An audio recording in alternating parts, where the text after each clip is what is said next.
Welcome back to another episode of Beyond the Campfire. I am one of your hosts, Stephen the Indian, alongside Will the Cowboy. We are a cowboy and Indian that talks about ghosts, conspiracy theories, mysteries, all that good stuff. Anything you would want to talk about around a campfire. So, if you're new to the show, welcome. You can connect with us on social media at Beyond Campfire or at Beyond Campfire Podcast on X, Instagram, and TikTok. And yeah, we will hope to see you there. So be sure to give us a follow if you like content like what I just described. And if you want to support us, you can find us on Patreon as well. Our Indeed. merch store, if you noticed, our merch store has been down. Don't worry, we're fixing that. Apparently, Stephen has been needing to submit our tax records for about 2 weeks now. So Yeah, we're waiting on on that. that. So. Okay, so Mr. Will, the cowboy, what do we have today to tell around the campfire? Well, me and Stephen are actually going over a topic we already went over because we filmed this and quickly realized that the topic was not long enough. So what we are covering is 3 strange disappearances that could be linked to aliens. So we were probably going to be talking about alien abductions. I would say one definitely is tied to aliens. The other one, very fishy, could be really much more tied to aliens. The third one, I don't know what it could be, man. It's crazy. So yeah, we'll kind of go through these 3 topics, and this will be a fun episode. This is the first time I think we covered 3 things. For future reference, the reason why we decided to just go ahead and do this kind of episode was just because, I thought I could do the first guy and get him done in 30 minutes, and I couldn't. So I decided to do 2 smaller ones. But from here on out, the way this is going to probably work is we're going to try to stick to 1 topic per episode. These kind of mini episodes to where they will be like a 10-minute episode, maybe a 15-minute episode. Those shorter episodes will probably be more on our Patreon. So be on the lookout there because we should be having content coming out soon.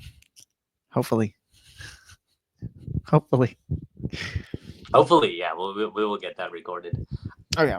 So 3 stories.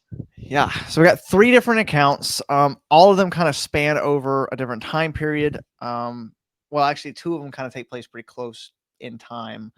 The third one takes place a little bit further back. But we're going to start with the first guy. So, Steven, do you have any hobbies? Of course. I like to play basketball. I like to read books. I like to make TikToks and take long walks by the beach. All right, I asked for your hobbies, not your Tinder profile. All right. So yeah. My bad. Steven wouldn't be on Tinder; it'd be Christian Mingle. There we go.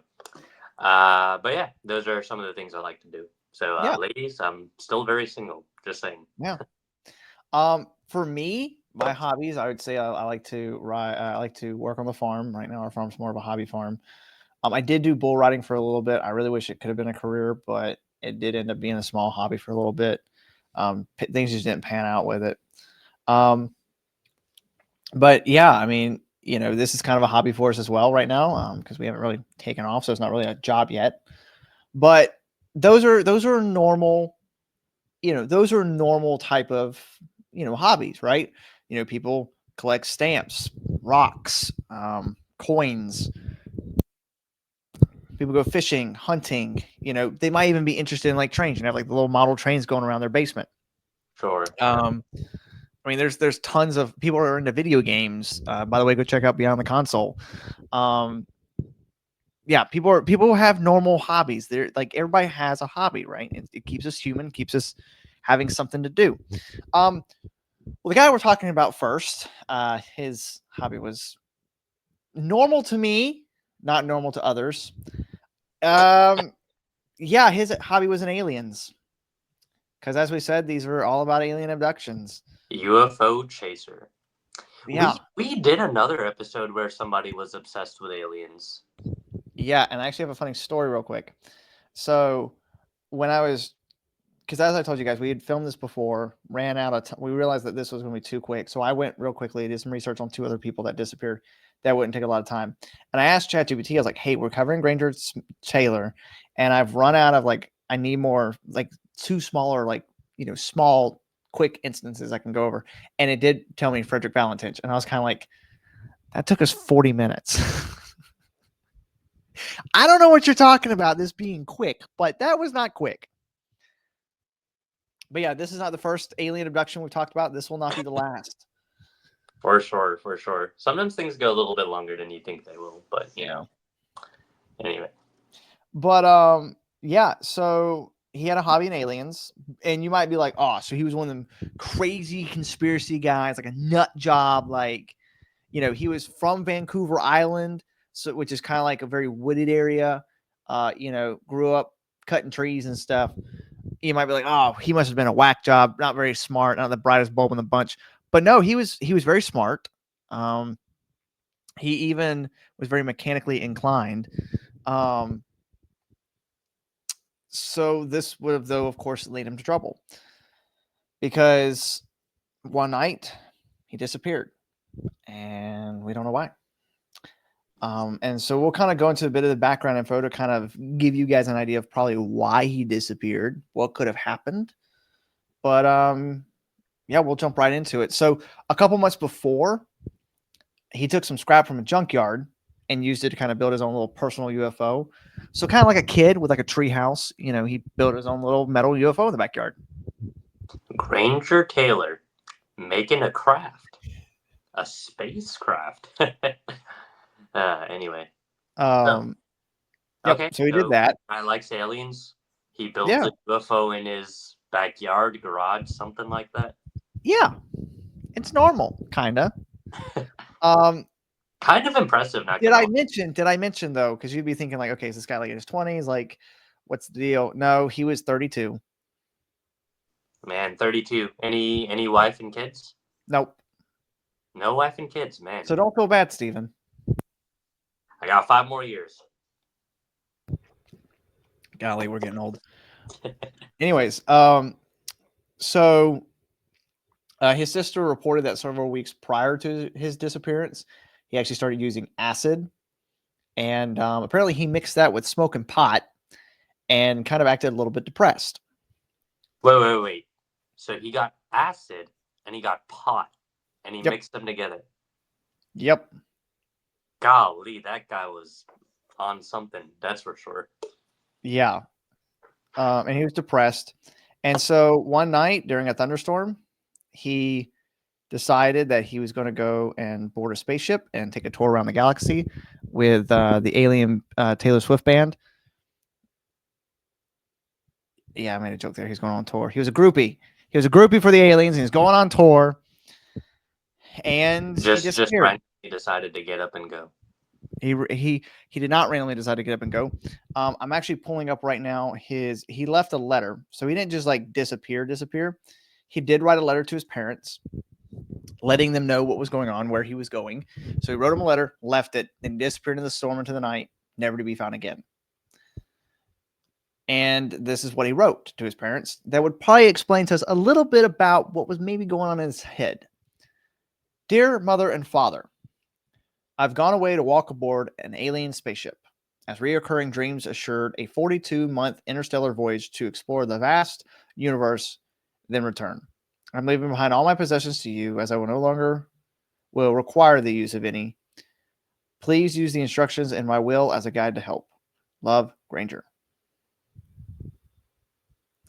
So he wrote that letter. Okay. Left it to his parents. And he went out into a stormy night in his truck, and he never came home.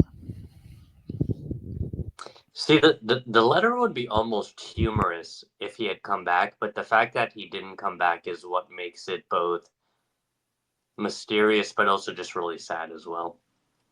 Now, you might be thinking that's the end of Granger Taylor. However, 6 years after his disappearance, authorities did find his truck blown apart. There's a bone fragment and a piece of his shirt they found. How long the truck was there, we don't know. But the theory goes that the night he did disappear, either because they, like I said, they were blown up. They had dynamites in their trucks and stuff because they were blowing up stumps. This is Vancouver, y'all. So the theory goes that maybe he hit a bump and the dynamite just went off and blew up. Or B, because of the acid and the pot and everything and him being depressed, he possibly killed himself. But again, we don't know because we can't ask him. So Because- his truck, Mhm. was it found? You said it was found, what, 6 years later? About 6 years later. Okay, do we know if it was, like, did he die pretty soon after he left? Well, Did he the die like problem, 3 years after he left, 4 years after he Yeah. left? Like, how long was the the truck? problem is because of the explosion blowing out the truck like it did. It's kind of hard to tell. As well, the other problem is, like I said, all they found was one bone fragment and a piece of his shirt, and that was it. Nothing else. That is really. So he could have died 6 years ago. He could have died 4 years ago, 3 years ago, but there's really no way to tell because of the way the dynamite blew up and killed Yeah. him, broke the truck. Okay. Yeah, and well, and that's the thing is, we don't, like I said, we don't have a complete body. We just have one bone fragment. Gotcha. So, is Granger Taylor actually alive? Did he actually die in the explosion? What happened? Well, they was it found aliens? a Was it bone fragment, explosives? right? That's what you said. One bone fragment. Okay. I mean, I know I'm the skeptic among the two of us, but to me, it kind of sounds like a pretty straightforward case. It sounds like a straightforward case, but I think there's like a lot of questions that are needed. Like there's a lot of open-end questions still. Sure. Okay, what was these reoccurring dreams? Was that part of the acid, or was he actually being visited by aliens? If the truck had only been there for 3 years, did he actually go with aliens? There's just and where's the rest of the body? Which a lot of people attribute the rest of the body not being found because of wild animals, that sort of thing. But who knows?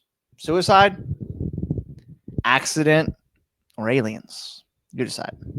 Sure. Okay. Well, I know you got two more, so Yes. R.I.P. to Granger Taylor. Granger Taylor. If Now, dead. the next guy, we got another disappearance of a man. Okay. This one, so Granger Taylor took place in the 1980s. This one took place in 1978, and this guy is Stephen Kubacki. Huh. He's got a great name, I'll tell you that. I know, right? So in 1978, Kubacki decided he wanted to go on a cross-country skiing trip on the frozen ice of Lake Michigan. Well, he disappeared. I mean, all three of these people disappeared. So he disappeared, and no one had a clue where he went. Now, the way I'm fixing to describe what happened next, you're probably going to be like, all right, this sounds like open case, closed, shut. Okay. So two snowmobilers discovered his skis, his poles, and his backpack. A manhunt was launched to look for him. By the way, he was 23 years old, a senior in college. And search and rescue decided that he most likely fell into Lake Michigan and drowned and froze to death, and he died. Everyone, pretty straightforward, like I said. Yeah, it sounds like it, but you're saying there's more to the story. There's more to the story. So everyone mourned his death. The college he went to gave him a memorial service and even decided to give him his diploma. Since even though he's dead, they still decided to honor it and give him his diploma. And you ready for the twist? Yeah, let's hear it. 15 months after his death, a person in Massachusetts decided to pick up a hitchhiker. This hitchhiker asked to go to a payphone, and it turned out the hitchhiker was Stephen Kubacki. No way. How? What? So again, this is the reason why we have three small stories, because this story kind of abruptly ends. So he called his mom and dad and told them he was alive. And then when he was reunited with his family and everything, he told his family, he told his friends, even a worked up news media that was questioning this because this guy was dead for 15 months. What happened? He says all he remembers was skiing, doing his cross country skiing, waking up in a field in Massachusetts with clothes that he did not own, and he doesn't know how he got the clothes. In 15 months of his life, he didn't remember. So I'm guessing when they thought he was dead, they didn't have a body. No, there's no body. They Okay. because he was cross country skiing on the ice, they just thought he might have fell in the ice, and then that was that. So it really wasn't like because it's Lake Michigan, so it wasn't really like, okay, maybe we need to look, divers, all this. They just came to the conclusion that he probably fell in and died. And so for 15 months he was dead, and then from his account, he woke up in a random field wearing clothes that he was not wearing when he went missing, and he had no memory of the past 15 months. I wonder how he got there. That is really weird. Well, here's the strange thing. So, unfortunately, a couple days after this, his story kind of faded out of the press, and that's because he just didn't want to talk. He didn't want to talk about what happened or anything. Now, there is a website, and I don't know how much of it's true. There's apparently a book coming out in September about this, where Stephen claims that he actually does remember the last 15 months and is now coming out to say about it. And that's the question of, does he actually remember the last 15 months, or is this just him trying to sell a book? That's what a lot of people are trying to debate. But either way, this guy went missing for 15 months, woke up in a random field with no recollection of the past 15 months, and we don't know what happened to him. That is really freaky. Because who know? I mean, who knows what could have been done to him or what Could happened? he? Yeah, like could he have been taken actually by aliens? Sure. Yeah. Could he have, been picked up by, CIA or something crazy? Who knows? And like I said, he just disappeared and reappeared. So unlike Granger Taylor, this one kind of has a happy ending because he is alive today. But yeah, imagine like not remembering 15 months of your life. Yeah. No, that's actually that is actually insane. I can't even imagine. Yeah. Like, what would you do in that situation? Like, you're cross country skiing, and then the next thing you know, 15 months have passed. You're waking up in a random field with clothes that aren't yours. I mean, hitchhike and find your way home and try to resume your life, I guess. It's just odd. Well, that's why, like, a lot of people said the reason why he probably didn't want to talk to the press was just because he wanted to move on. You know, he just wanted to move on with his life. He didn't want to remember, the tragedy. All right. Sure, yeah. You kind of don't want to remember certain things. Yep. Yeah. So far we have, with our story so far, we had Granger Taylor, who was possible suicide, possible accident, maybe aliens. Stephen Kubacki, who we have no clue, could it have been aliens? Who knows? Now, this next one is going to probably absolutely terrify you.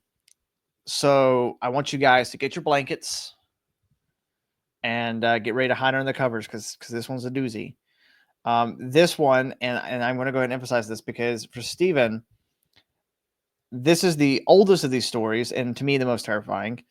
And Stephen's going to like this because, like with Stephen Kubacki, we don't know what happened because it was just Stephen there.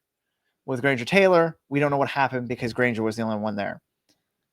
With David Lang, our third guy, there were 5 witnesses who saw what happened. Okay, so 5. I like that because usually I'm skeptical, but the more witnesses, the better. So, okay, so I'm And listening. this is why it's going to terrify you. So, it occurred in Tennessee on September 23rd, 1880. David Lang walked out into his field. He owned a farmhouse. So he walked out in his field while his wife and children watched from their porch. Nearby, a buggy went by. If you guys are confused when I was talking about a buggy and thinking I'm talking about a car, it's a horse and buggy. Okay. Carrying 2 passengers. So there's your 3. He had a daughter, a son, his wife on the porch. He had a buggy going by that had 2 passengers who saw this event unfold. So as David was walking in the field mid-stride, he vanished. And when I say vanish, I'm talking like rapture, except not being naked. Huh. Like imagine watching someone walk and then they're gone. Like That rapture type stuff. that is really odd. Except unlike the rapture, he got to keep his clothes. Yeah. So this is so when I was doing my research for this, there's this website. And they had this story about it written there, and the person who claimed this was actually the great grandson of David. So David's daughter was his grandmother, and so he was talking to his mother, asking her all the information about it because she'd tell them stories about this. So this is, according to this article, this is what the daughter had to say about it. David Lang had not taken more than half a dozen steps when he disappeared in full view of all those present. Mrs. Lang screamed. The children, too, startled to realize what had happened, stood mutely. Instinctively, they all ran toward the spot where Lang had last been seen a few seconds before. You ready for me to give you even more credentials?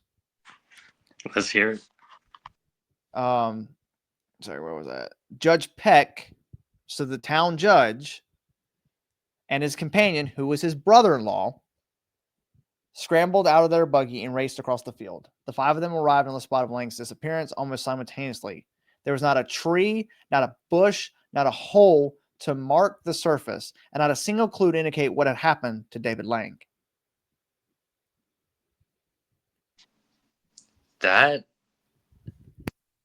See, now that one, I'm just like, what in the world happened? Like, how could these guys have seen it? What went down in between? Like, my goodness. Yeah, and this is where it's going to get really even crazier. So in the same article when I'm doing my research, his daughter and son, they claim that about 6 months after he disappeared, I guess they put like some stone like out in the yard, out in the middle of the field to mark his grave where he had vanished. And they were trying to pick 4-leaf clovers, trying to find some 4-leaf clovers, whatever. And they swear that they heard their father call out to them from like almost underneath the stone. Huh. He called out for them, and then his voice faded. Then he called out again. Due to this prompted, and the investigators, the people looking into this disappearance, this prompted them to dig underneath the ground to figure out what they could find. Do you know what they found? Oh, sorry. What did they find? A big old granite slab.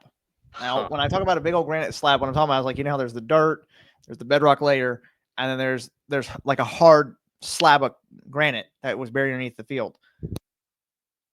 And it's not like a little slab, but like basically the whole field was on top of a granite slab. Like, when the mountains had formed, this granite slab was put there. Yeah. When they had found that granite slab, this proved to them that David Lang could not have fallen into a well, nor could he have fallen into a sinkhole. And this also proved that there was no Indian burial ground there, so there was no evil spirits or whatever. So what happened to David Lang? And that's the mystery, right? Is like, who knows? So yeah, those. Ooh.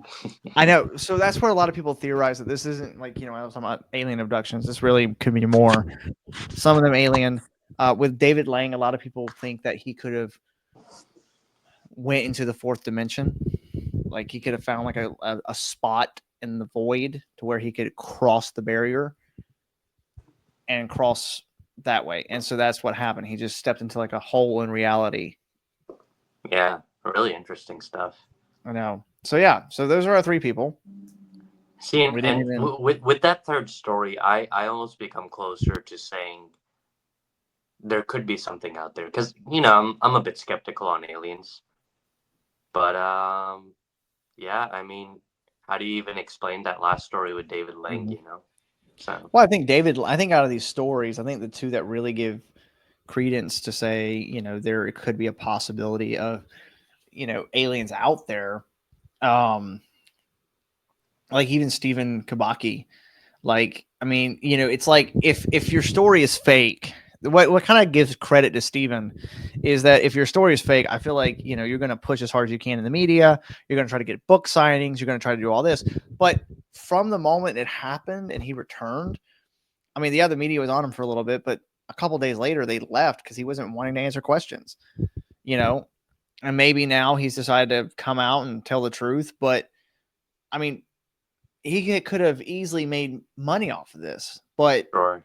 yeah, like I don't remember the 15 months, and then like, you know, a couple days later, oh, I remember what happened. I saw aliens, but he didn't do any of that. He's like, I don't remember, and then he just didn't want to be in the press. He wanted to live a normal life. Sure. So that's what kind of gives me credit for Steven.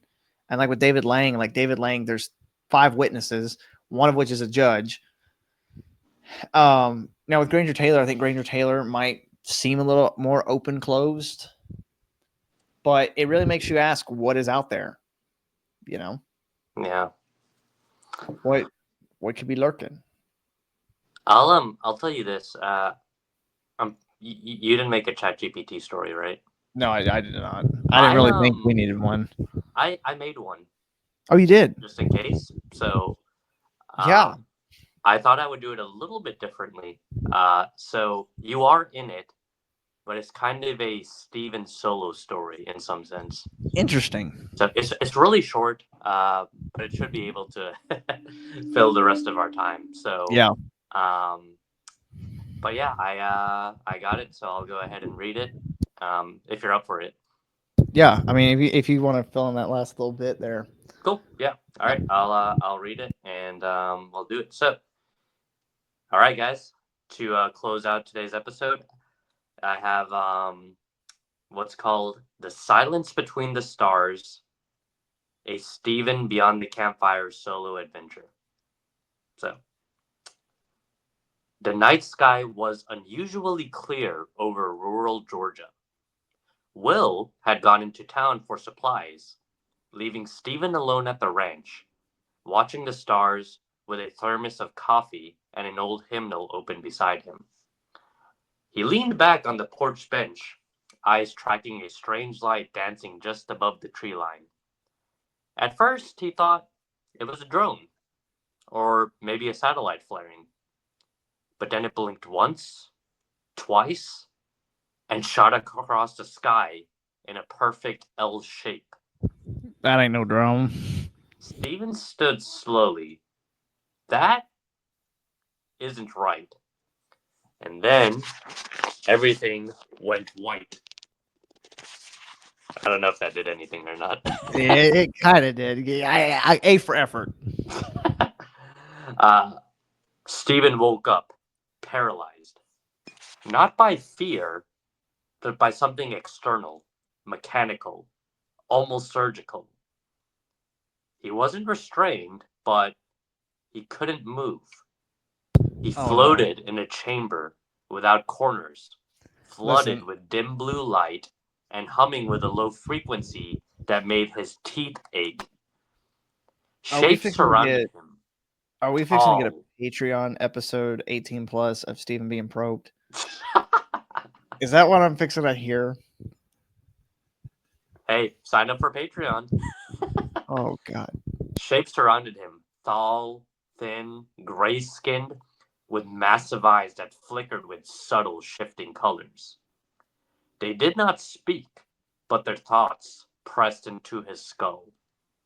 Observation, analysis, testing. Stephen's heart raced.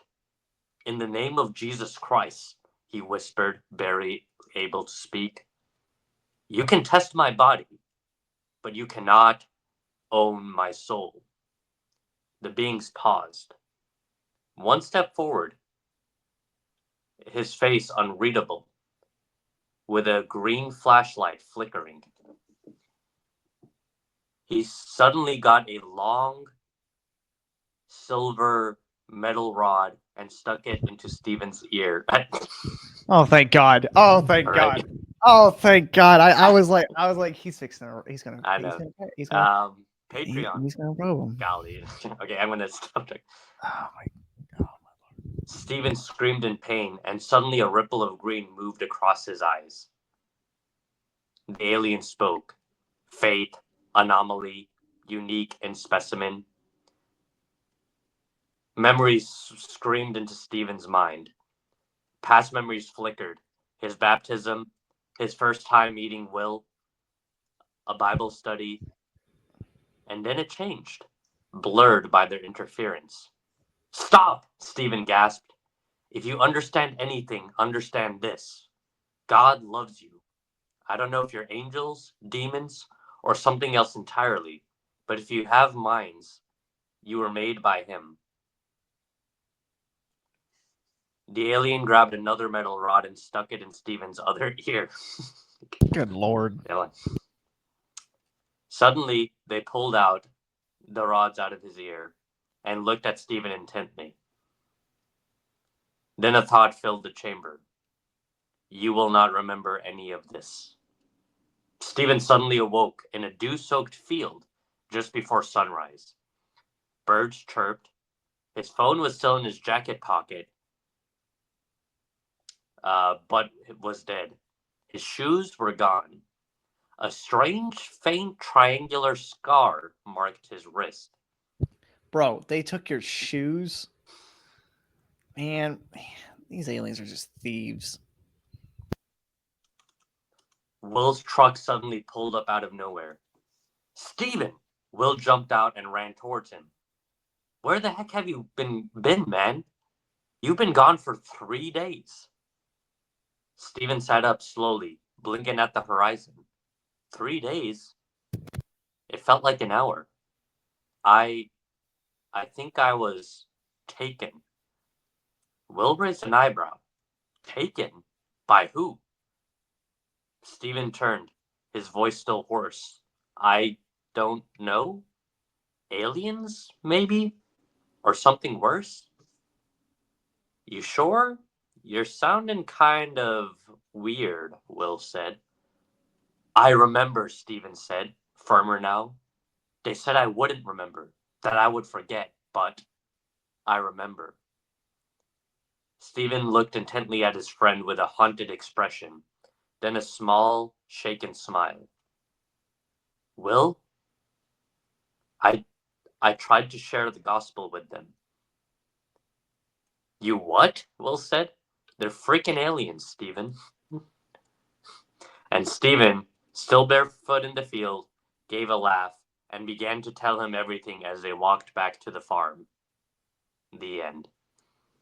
Dude, when you were trying to spread the gospel to the aliens, all I can think about is those TikTok reels where it's like those video games where like the dudes are like beating the crap out of like aliens, like shooting them and stuff.